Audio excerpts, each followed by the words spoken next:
ঘন জঙ্গলের নিস্তব্ধতাকে ভঙ্গ করে দূরে কোথাও একদল শিয়াল চিৎকার করে উঠল, যেন কোনো দুষ্ট শক্তির আগমনের বার্তা দিচ্ছে। অমাবস্যার রাত জঙ্গলের পরিবেশকে আরো ভয়ঙ্কর করে তুলেছে। জঙ্গলের ভয়ঙ্কর রূপকে ভঙ্গ করে শুনতে পাওয়া গেল কোনো মানুষের দুর্লভ মন্ত্রোচ্চারণ।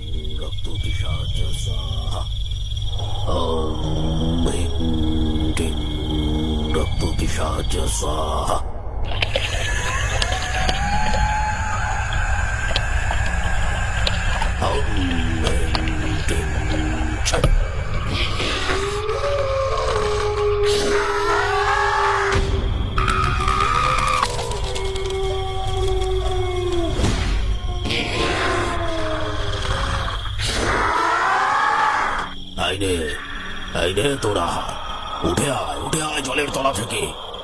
আমার কামনা বাসনা পূরণ কর, আমার প্রতিহিংসা পূরণে সাহায্য কর। উঠে আয় জলের তলা থেকে।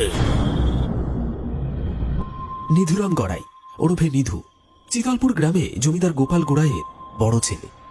টাকা পয়সা ধন সম্পদের অহংকারে স্বভাব চরিত্রে অধঃপতন দেখা দিয়েছে। শারীরিক চাহিদা মেটাতে গ্রামের অল্প বয়সী মেয়ে বউদের উপর তার কুনজর পড়েছে। যেসব মেয়েরা তার বিরুদ্ধে মুখ খুলেছে তাদেরকেই মরতে হয়েছে। তাই একসময় জমিদার তার বড় ছেলের এই অধঃপতন মেনে নিতে না পেরে তাকে ত্যায্য পুত্র করে আর গ্রাম থেকে বের করে দেয়। যদুনাথ গড়াই জমিদারের ছোট ছেলে। বর্তমানে জমিদারের শারীরিক অবস্থা ঠিক না থাকায় যদুনাথ জমিদারি ব্যবস্থার দেখাশোনা করছে।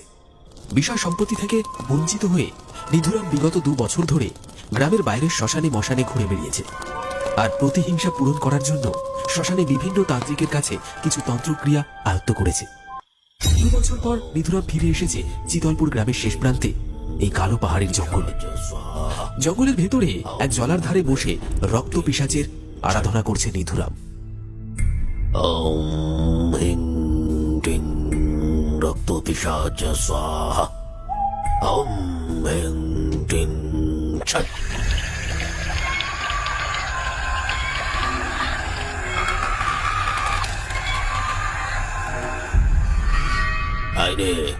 আইনে তোরা উঠে আয়, উঠে আয় জলের তলা থেকে।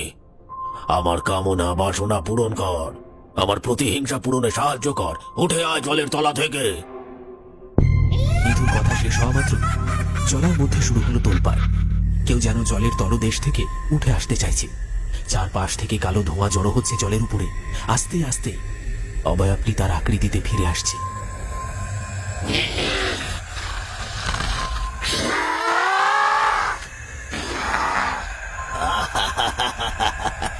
আমাকে ডাকলি কেন? কি হয়েছে বল? এই তো আমি পেরেছি, আমি সফল হয়েছি আমার সাধনায়। এবার আমি আমার প্রতিশোধ নেব। কি হলো? আমায় ডেকেছিস কেন বল, না হলে আমি তোর রক্ত পান করব। আমি তোকে ডেকেছি আমার প্রতিশোধ নেবার জন্য। যা যা যা যা, তুই জমিদারের বাড়িতে যা আর সেখানে গিয়ে অনিষ্ট করে আয়। নিধুরামের আদেশ পাওয়া মাত্র সেই পিশাচ কালো অন্ধকারে বেরিয়ে গেল। নিধুরাম অট্ট হাসিতে ফেটে পড়ল।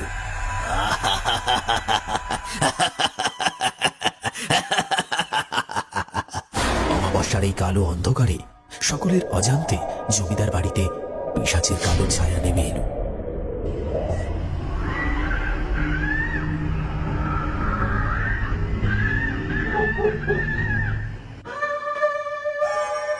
একটা গরুর গাড়ি এসে দাঁড়ালো জমিদার বাড়ির সামনে। গাড়ি থেকে একজন নামলেন। তুই একটু দাঁড়া পচা, আমি জমিদার বাবুর সাথে কথা বলে এক্ষুনি আসছি। আচ্ছা ঠিক আছে কাকা, তুমি যাও, আমি এখানে দাঁড়াচ্ছি। মধুসূদন কাকা জমিদার বাড়ির দিকে রওনা দিলেন।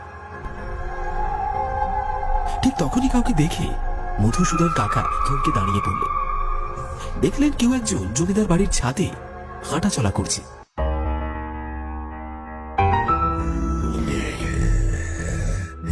এই কে রে? এত রাতে ছাদে কে? মধুসূদন কাকার গলা পাওয়া মাত্রই সেই মূর্তি থমকে দাঁড়িয়ে পড়ল। কোনো উত্তর এলো না সেই দিক থেকে। কিছুক্ষণ পর মধুসূদন কাকা আবার বলে উঠলেন, ওই কে রে? কথা কানে যাচ্ছে না? দাঁড়া দাঁড়া, তোকে দেখাচ্ছি মজা। তিনি হন হন করে রওনা দিলেন জমিদার বাড়ির দিকে। ঠিক তখনই সেই মূর্তি দোতলা জমিদার বাড়ির ছাদ থেকে ঝাঁপিয়ে পড়ল, কিন্তু মাটিতে পড়ার আগেই কেমন যেন কালো অন্ধকারে সেই মূর্তি অদৃশ্য হয়ে গেল। চোখের সামনে এই দৃশ্য দেখে মধুসূদন কাকা ভ্যাবা চাকা খেয়ে গেলেন। তিনি বুঝতে পারলেন না চোখের নিমেষে তার সঙ্গে কি ঘটে গেল। কি এইটা আমি কি দেখলাম? চোখের সামনে একটা জলজান্ত মানুষ ভ্যানিশ হয়ে গেল। এইসব সত্যি না আমার চোখের ভুল? না না, এটা কি করে সম্ভব? আর কথা না বাড়িয়ে মধুসূদন কাকা জমিদার বাড়ির ভেতর চলে গেলেন। বাবা, এখন কেমন লাগছে? আর কোনো কষ্ট হচ্ছে? না, আর কোনো কষ্ট হচ্ছে না। বুকের ব্যথাটা যেন একটু কমেছে। আমি আমি মরার আগে আমার সমস্ত বিষয় সম্পত্তি আমি তোর নামে দিয়ে যেতে চাই। মধুসূদন এখনো আসছে না কেন? বাবা, সেসব পরে হবে। তুমি আগে সুস্থ হয়ে ওঠো, তারপর না হয় ওইসব ব্যবস্থা করা যাবে। ঠিক এমন সময় মধুসূদন কাকা ঘরে প্রবেশ করলেন। কাকা এসেছেন? এই আপনাকে নিয়ে কথা হচ্ছিল। বাবা কিছু বলবেন আপনাকে। কি জমিদার বাবু, শরীর এখন কেমন আছে? এখন একটু ভালো আছি। বুকের ব্যথাটা একটু যেন কমেছে। বলছি, উকিলের কাছে গিয়েছিলেন? হ্যাঁ জমিদার বাবু, ওদিকে সব ব্যবস্থা ঠিক হয়ে গেছে। কালকে সকালে উকিল মশাই এলেই সব ঠিক হয়ে যাবে। বলছি যদুনাথ, তোমার সাথে আমার কিছু কথা আছে, একটু পাশে আসবে? হ্যাঁ কাকা, অবশ্যই। এমন সময় বাইরে থেকে ভেসে এলো একবার গরু মর্মান্তিক চিৎকার। কি হলো কাকা? এই গরুগুলো এইভাবে চিৎকার করছে কেন? আমিও তো ঠিক কিছু বুঝতে পারছি না। চল তো দেখি। আচমকা গোয়াল ঘর থেকে গরুগুলো যেন মর্মান্তিক চিৎকার করতে শুরু করেছে। হিংস্র পশু যেন কামড়ে ছিঁড়ে গরুগুলোকে মারার চেষ্টা করছে। সেই চিৎকার শুনে যদুনাথ আর মধুসূদন কাকা ছুটে যায় গোয়াল ঘরের দিকে। গিয়ে যে দৃশ্য দেখলো সেটা দেখার জন্য তারা মোটেও প্রস্তুত ছিল না। 5টা জার্সি গরু আর 3টে বাছুর মরে পড়ে আছে। সম্পূর্ণ গোয়াল ঘর রক্তে রক্তাক্ত হয়ে গেছে। এই দৃশ্য দেখে যদুনাথ আর মধুসূদন কাকার চোখ দিয়ে জল গড়িয়ে পড়ল। যদুনাথ কেঁদে কেঁদে বলল, এসব কি করে হয়ে গেল? কে এত বড় সর্বনাশ করলো? কে এত বড় সর্বনাশ করলো? ইতিমধ্যে গরুদের মর্মান্তিক চিৎকার শুনে গ্রামবাসীরাও এসে উপস্থিত হয়েছে জমিদার বাড়ির গোয়ালঘরের সামনে। এই মর্মান্তিক দৃশ্য দেখে তারা নিজেদের মধ্যে কোলাহল তুলেছে। বাপরে বাপ, এতগুলো গরু একসাথে মরলো কি করে? কি সাংঘাতিক ভাবে মেরেছে গো! ঠিকই বলেছো, এটা কোনো পিশাচের কাজ। হ্যাঁ হ্যাঁ, দেখছো না কেমন গলা থেকে রক্ত বের করে খেয়েছে? দাঁতের দাগ মনে হচ্ছে। গ্রামবাসীরা এই দৃশ্য দেখে নানান কথা বলে চলেছে। কেউ বলছে পিশাচের কাজ, কেউ বলছে কোনো হিংস্র জানোয়ার এসেছে হয়তো এই গ্রামে। ইতিমধ্যেই গ্রামবাসীরা ভয়ে সবাই যে যার বাড়ির দিকে রওনা দিতে শুরু করেছে।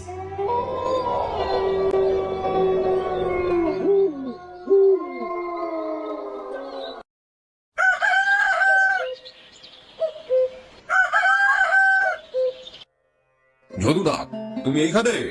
হ্যাঁ কাকা, বলো। কি করে যে এইসব হয়ে গেল কিছুই বুঝতে পারছি না। প্রথমে আমিও বুঝতে পারিনি যদুনাথ, কিন্তু এখন মনে হচ্ছে এই সব কাজ তারই, যে কাল রাতে এসেছিল, যাকে আমি দেখেছি। কে এসেছিল কাকা? একবার শুধু বলো, আমি তাকে জ্যান্ত পুড়িয়ে মারবো। নিরীহ প্রাণীগুলোকে কিভাবে মেরেছে দেখো।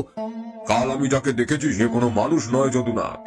পিশাচ কোথা থেকে এলো, কেন এলো বুঝতে পারছি না। তুমি না বুঝতে পারলেও কাকা, এবার আমি বুঝতে পেরেছি এ কাজ কার। ছি ছি ছি ছি ছি, কি জঘন্য কাজ! বুঝতে যখন পেরেছিস, ভালোই ভালোই আমার সম্পত্তি আমাকে ফিরিয়ে দে। একটা চেনা অচেনা গলা ভেসে এলো দরজার ওপাশ থেকে। মধুসূদন কাকা, যদুনাথ দুজনেই দেখল দরজা দিয়ে প্রবেশ করলো একজন ব্যক্তি। অর্ধনগ্ন, চুলগুলো এলোমেলো, হাতে ধরে আছে মরার হাড়। চেহারা দেখে মনে হচ্ছে আস্তা করে পড়ে থাকা কোনো ভিখারি। দাদা, তুই আবার ফিরে এসেছিস এই গ্রামে? তোকে না বাবাই গ্রাম থেকে বের করে দিয়েছে? তুই কি ভেবেছিস এই সম্পত্তি তুই একা ভোগ করবি? আমার সম্পত্তি আমাকে ফিরিয়ে দে, তা না হলে পরিণাম ভালো হবে না। কেন, কি করবি তুই? কি ক্ষমতা আছে তোর? দারোয়ান, দারোয়ান, একে বার করে দাও। আমি কি করতে পারি তার উদাহরণ তুই কাল রাতেই পেয়েছিস। ভালোভাবে আমার সম্পত্তি আমায় ফিরিয়ে দে, তা না হলে এরপর গোয়াল ঘরে তোদের লাশ পড়ে থাকবে। কথাটা শেষ করে নিধুরাম হন হন করে ঘর থেকে বেরিয়ে গেল।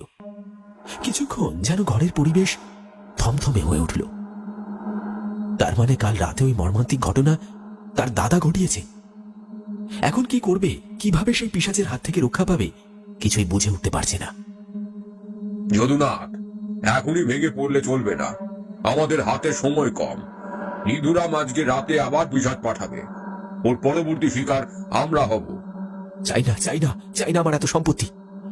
আমার দাদার প্রাপ্য ওকে দিয়ে দেব। না যদুনাথ, এই ভুল তুমি করো না।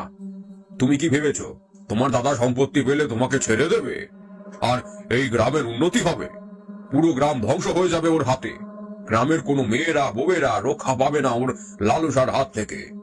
তুমি বলো কাকা, এখন তাহলে কি করব? যদুনাথ, ভূত ছাড়াতে যেমন ভূতের ওঝা ডাকতে হয়, তেমনি শয়তানকে শাস্তি দেওয়ার জন্য শিব শঙ্কর বাবাই যথেষ্ট। আমাদের এক্ষুনি ওনার কাছে যাওয়া উচিত। হাতে সময় খুব কম, আর এক মুহূর্ত সময় নষ্ট না করে মধুসূদন কাকা আর যদুনাথ রওনা দিল শিবশঙ্কর বাবার উদ্দেশ্যে। গ্রামের শেষ প্রান্তে বাঘ পোতা শ্মশানে থাকেন শিবশঙ্কর বাবা। শ্মশানের ছাই ভস্য মেখে মহাদেবের সাধনা করেন তিনি। অঘরি গোছের লোক। গ্রামের মানুষ কোনো সমস্যা নিয়ে গেলে তিনি তার সমাধান করে দেন। গ্রামের মানুষ যে যেমন দেয় তাতেই তার চলে যায়। তারা দুজনেই শ্মশানে এসে উপস্থিত হল। তারপর এগিয়ে গেল সাধু বাবার দিকে। আয় আয়, আমার কাছে আয়, তোদের জন্য অপেক্ষা করছি। বাবা, আপনি তো তাহলে সবই বুঝতে পেরেছেন। এবার যা করার আপনিই করুন। হাতে সময় খুব কম। সন্ধ্যা নামার আগে আমাদের জমিদার বাড়িতে পৌঁছতে হবে, তা না হলে আমার কিছুই করার থাকবে না। আর এক মুহূর্ত কথা না বাড়িয়ে শিবশঙ্কর বাবা, মধুসূদন কাকার যদুনাথ তিনজনই রওনা দিল জমিদার বাড়ির উদ্দেশ্যে। ভাঙা ফুটে মাঠের রাস্তা দিয়ে এগিয়ে চলল গরুর গাড়ি। সন্ধ্যা নামার আগে তাদেরকে পৌঁছতে হবে জমিদার বাড়িতে। ছাড়বো না, কাউকে ছাড়বো না। আমাকে অপমান করে গ্রাম থেকে তাড়িয়েছিলি, আজ সেই অপমানের বদলা নেব। যা করার আজকেই করব। এবার আর গরু নয়, এবার সব ব্যাটার কাটা মুন্ডু গড়াগড়ি খাবে জমিদার বাড়িতে।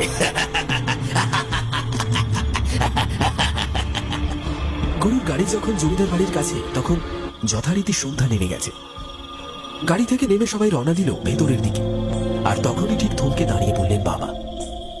দেখলেন বাড়ির শেষ প্রান্তে পশ্চিম দিকে নিম গাছের গোড়ায় কেউ একজন দাঁড়িয়ে আছে। চোখগুলো রাগে হিংসায় লাল হয়ে জ্বলছে, যেন পথের কাঁটাকে সহ্য করতে পারছে না।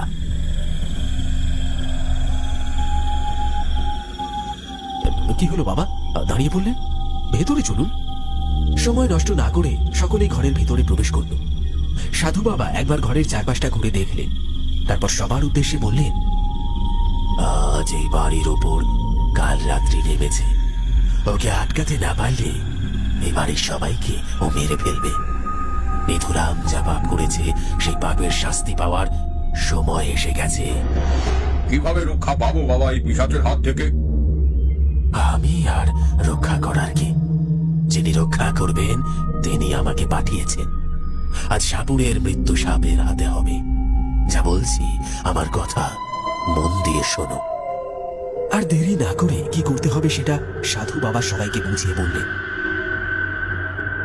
তারা সকলেই উপস্থিত হয়েছে জমিদার বাড়ির ভিটের পূর্ব প্রান্তে। যদুরামের হাতে মহাদেবের মূর্তি।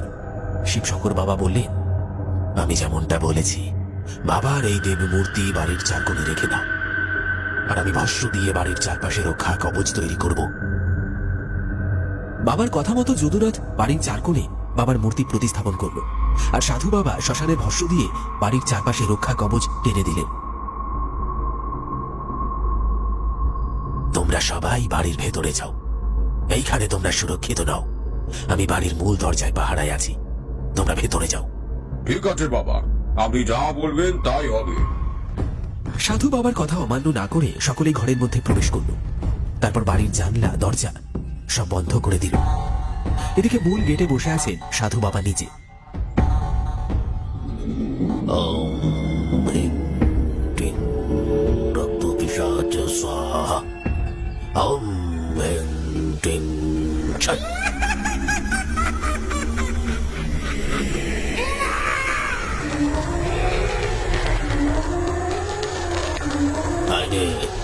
এই নে তোরা, উঠে আয় জলের তলা থেকে। আমার কামনা বাসনা পূরণ কর, আমার প্রতিহিংসা পূরণে সাহায্য কর। উঠে আয় জলের তলা থেকে। কথা শেষ জলার মধ্যে শুরু হলো তোলপাড়। কেউ যেন জলের তলদেশ থেকে উঠে আসতে চাইছে। চারপাশ থেকে কালো ধোঁয়া জড়ো হচ্ছে জলের উপরে। আস্তে আস্তে অবয়বটি তার আকৃতিতে ফিরে আসছে।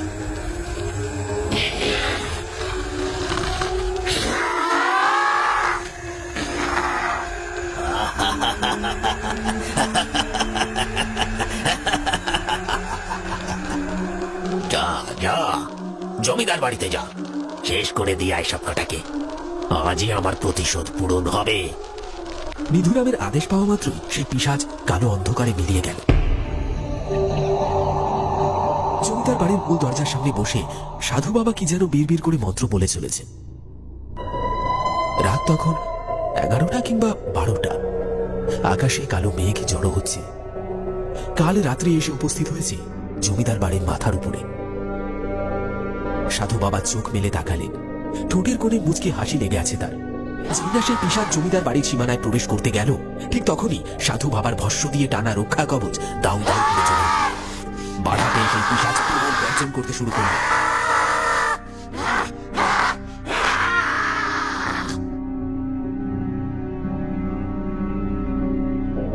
বারবার চেষ্টা করা সত্ত্বেও সেই পিশাচ জমিদার বাড়ির সীমানায় প্রবেশ করতে পারছে না। কোথা থেকে দমকা হাওয়া যেন সমস্ত গাছপালাকে ভেঙে ফেলেছে। পিশাচের প্রবল চিৎকারে কাঁপতে লাগলো জমিদার বাড়ি। শেষমেশ বাধ্য হয়ে ফিরে যেতে হলো সেই পিশাচকে। শান্ত হলো কাল রাত্রি। বিপদ কেটে গেছে। যে এসেছিল সে ফিরে গেছে। আমার সাথে এসো। রাত তখন 1টা কি 1:30। যদুরাম, মধুসূদন কাকা আর গ্রামের বেশ কিছু মানুষ মশাল হাতে সাধু বাবাকে লক্ষ্য করে এগিয়ে চলেছে কালো পাহাড়ি জঙ্গলের দিকে। তারা এসে দেখল জমিদার বাড়ির বড় ছেলে নিধুরাম মরে পড়ে আছে। কেউ যেন মুন্ডুটা উল্টো দিকে ঘুরিয়ে দিয়েছে। চোখ ফেটে রক্ত বেরোচ্ছে। এক হাত জিভটা নেতিয়ে পড়ে আছে ঠোঁটের এক কোণে। সেই পিশাচ তার কার্যসিদ্ধি পূরণ করতে না পেরে ফিরে এসে তাকেই হত্যা করেছে, যে তাকে জাগিয়েছে। এই জন্যই বলে সাপুরের মৃত্যু সাপের হাতে। পাপীরা যতই পাপ করুক না কেন, একদিন সেই পাপের বোঝাই তাকে মৃত্যুর কোলে শুইয়ে দেয়।